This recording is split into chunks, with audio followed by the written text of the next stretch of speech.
Hey guys, welcome. Thank you so much for joining me this week. I'm back and I will be back for next week as well.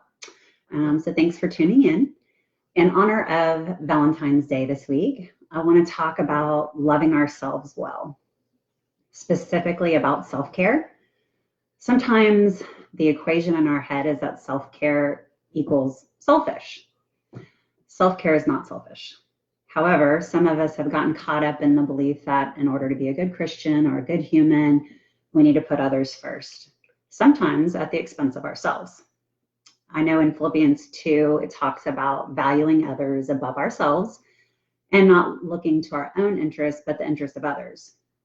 Some of you may even be familiar with the acronym JOY, Jesus first, ourselves second, Jesus first, others second, and ourselves last, JOY. So yes, of course we get great joy from loving God and others well, but God is not suggesting that we deny ourselves the things we need in order to serve others. If you look in Matthew 22, it says, "Teacher, which is the greatest commandment in the law?" And Jesus replied, "Love the Lord your God with all your heart and with all your soul and with all your mind. This is the first and greatest commandment. And the second is like it, love your neighbor as yourself." All the law hangs on these two commandments. So Jesus is on board with us loving God first. He calls it the most important commandment, but then he goes and places others on par with ourselves when he says, love your neighbor as yourself. So I know you might be asking, like, why don't these two verses perfectly harmonize? Well, Paul was writing to a group of Christians living in a Greek city, and they were in disagreement over some matters. So Paul was urging them towards harmony and unity. And Jesus, in contrast, in Matthew 22, was talking to a Pharisee, someone who had deep knowledge of Jewish law. And the Pharisee felt threatened by Jesus and kept trying to trip him up on the law so that he could arrest him for blasphemy.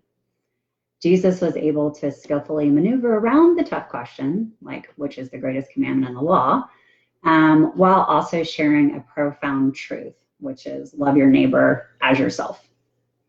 God is love, and he wants us to give that love back to him first. And if we use some of Peter's words and adjust them a bit, we are told to look to others' interests and our own. So if we unfailingly put others first, we'll soon be running on an empty tank. Restocking our resources, which is self-care, is the way we love ourselves. We also need to love ourselves enough to fully live the life God has granted us.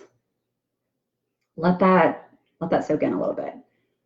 We also need to love ourselves enough to fully live the life God has granted us.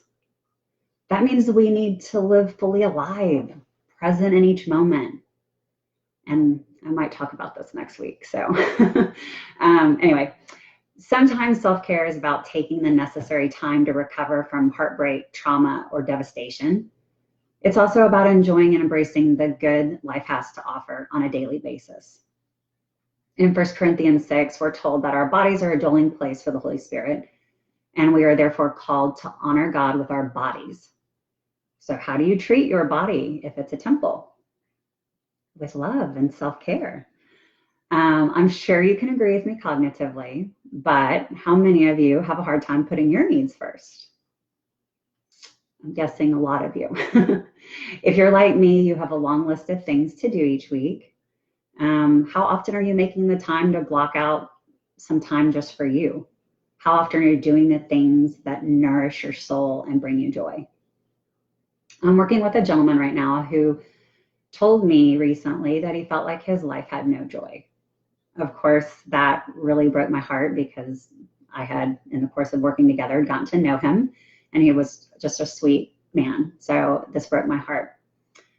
He said that when he looked over the past year, he really couldn't think of anything truly memorable. He told me that, yeah, he and his wife were able to save up some money and take the kids on a great beach vacation, but it didn't end up nourishing his soul the way he had hoped. Part of the reason is he ended up losing his wedding ring on the second day of the trip and getting second-degree burns from swimming in the ocean trying to look for it. He ended up stuck indoors for most of the trip, watching his family out at the beach from the window. Not the way you want to spend your vacation. Anyway, I think in addition, he and his wife were having some issues. So anyway, the trip wasn't what he had planned. And during our work together, we uncovered the things that bring him joy. He's left brain dominant, so he really enjoys creating things. When I asked him when was the last time he spent creating something, he told me, no, oh man, no, I don't have time. I mean, I just can't. And I'm like, why? He's like, well, you know, I just couldn't do that to my wife. And I was like, what do you mean? He's like, well, we just have all these kids and we have all these responsibilities and, you know, I just don't want to dump that all on her. And he's like, plus, you know, to be truly creative, I need a big block of time. You know, you can't just push a button and be creative. It really just kind of takes time to get into that mindset, which, you know, of course I understand. So my question really in my own mind, I didn't tell him, was, you know, was it his wife that was shutting him down and keeping him from getting his needs met? Or was he the person responsible for shutting his own self down? So we ended up like talking about his ecology, which is kind of a different term if you're not familiar. It's a collection of beliefs that represent all of the underlying reasons for staying stuck or not giving ourselves permission to go after or receive what we want. So as humans, we have 3 primary needs. I'm sure you're familiar: love, safety, and belonging. And our little critter brains want to keep these 3 things intact at all times. Self-sabotage is really our ecology at work. We make decisions about ourselves and the world really based on that early programming that we receive from our primary caretakers. And those decisions become our strategies for living life in a way that keeps love, safety, and belonging intact. And so in the case of my client, he learned at an early age to hear no and to die to his own wants and needs. He grew up in a really sweet, loving, single-parent home, but they had limited resources.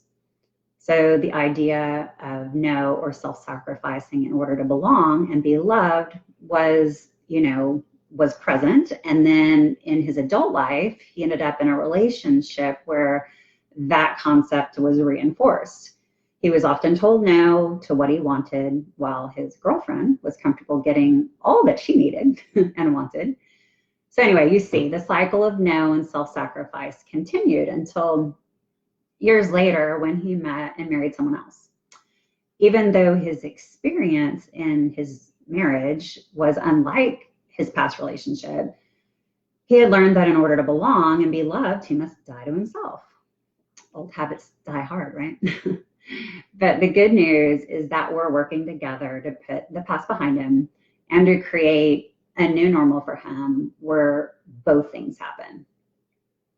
He's loved in the marriage and he gets his need for creativity met, or he gets his self-care needs met, or he gets joy from doing or he does the things that bring him joy, right?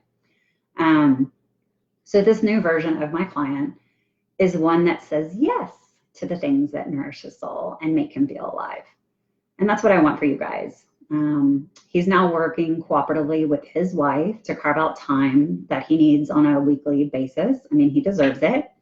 And that's what I want for you. I want you guys to be doing the things that nourish your soul. Like, that's not selfish.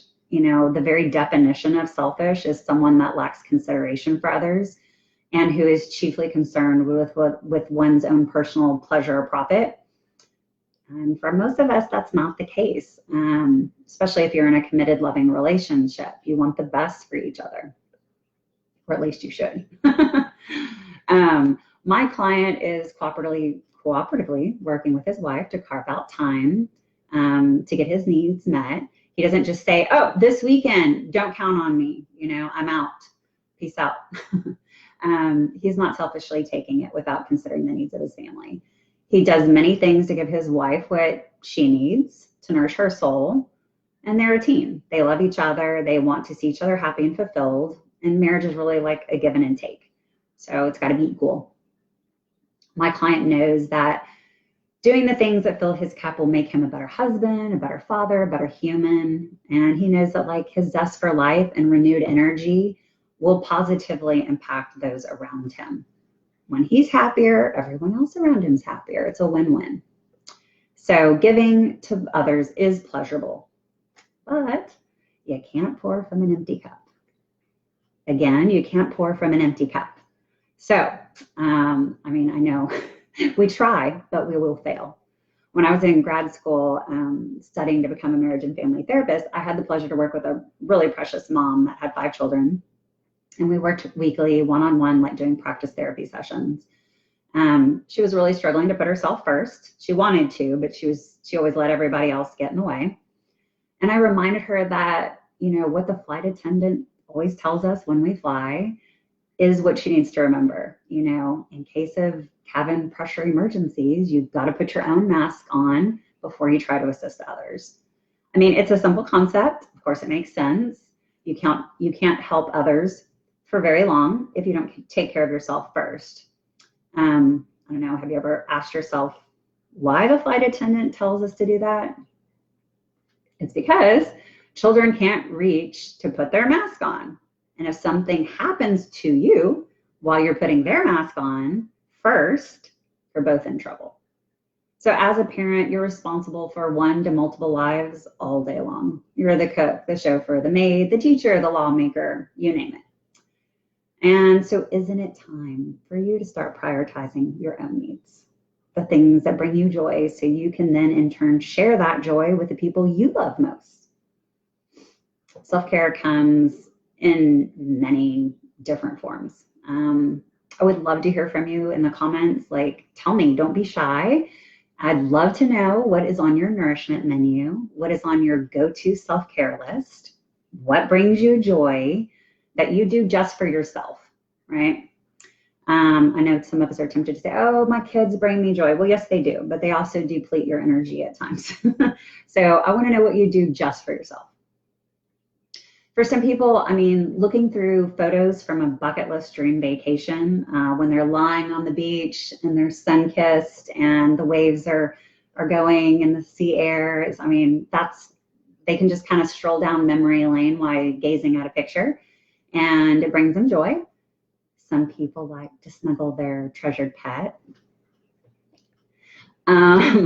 Some people like to make at-home spa sessions. They've got the bubble bath, the candles, their favorite music playing, maybe a good book, maybe their favorite beverage, I don't know, mud mask, whatever floats their boat. It just varies from person to person. I work from home, and as you may remember from the video I shot in San Diego, my happy place is outdoors. So one of my favorite things to do is to go to a coffee shop near my house and sit outside. I bring my journal. Sometimes I write a bit and kind of reflect on the week and just be present. And sometimes I write my journal and reflect on the week. And then I usually put it away and try to be present and just be mindful of my surroundings. Take in the green in the trees or the blue in the sky. Like, those are the things that really nourish my spirit. So anyway, again, I want you to leave your favorite go-to self-care item in the comment below. I want to hear from you. I see Melissa's telling me running. I used to be a runner, and I love that. Erin, an artist. Yes, creating things, I'm sure, is fun, kind of like my client. What else? Anyone? Let's see. Looking at cars or going for a trail run brings me joy. Oh yeah, that's awesome. Looking at cars. I have to know what car is bringing you so much joy, Cody. Anyway, guys, I want to wish you a happy Valentine's Day. I'm going to see you next Wednesday at 12. Please join me. And I guess my challenge for you, I just want to leave you with one challenge in honor of Valentine's Day. Go ahead and find something you can do this week that really shows your self-love, a self-care item. So that's my challenge. Y'all are listing the things that bring you joy, but I want you to be challenged, and I want you to do something this week that brings you joy. So tune in next week, and I thank you for being here today. Have a good one. Bye-bye.